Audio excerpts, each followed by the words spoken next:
Everybody, it's Chris Cooter once again coming to you from my Rolling University. Out doing some errands this morning, and I was thinking about balance. Normally when we think of balance, we think of like a balance beam, a gymnast on a beam, on a balance beam. And they're doing tricks and everything, but they're not falling off. They're keeping their balance.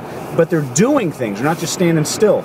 So we need to look at our lives that way and figure out where the balance is between our, whether it's our business, our job, our social life, whatever, and our families.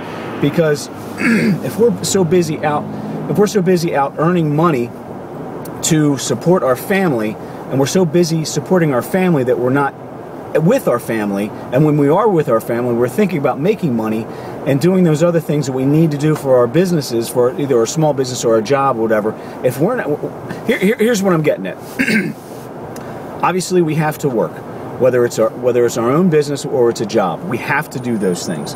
However, what we can do is when we get home, we take that little smartphone, which I'm talking to you on right now, and we lay it down on the counter and maybe plug it in, put it on silent, unless we're waiting for a specific phone call or a specific text about something.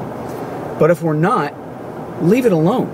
Just spend, we walk in the door, we say hello to everybody, and then we maybe bury ourselves in the phone. Now, mind you, this can be for emails, this can be for games, whatever, but it's all about balance. Like I said, if we mess up our family relationships, we'll have nothing. So for those of us that have a small business, if we're working our small business all the time, and that's what our focus is, we're losing focus on our family, and we could end up losing our family.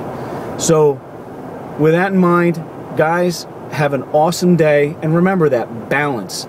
And look for those things. Look for those ways. Talk to your significant other. Ask them if they think you have the correct balance. And if they don't think so, ask them what they think that is, and ask them to help you get through it so that balance is correct.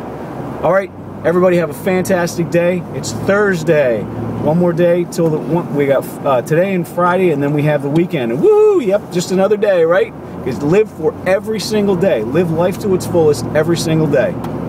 Fantastic. Y'all have a great day. Bye-bye.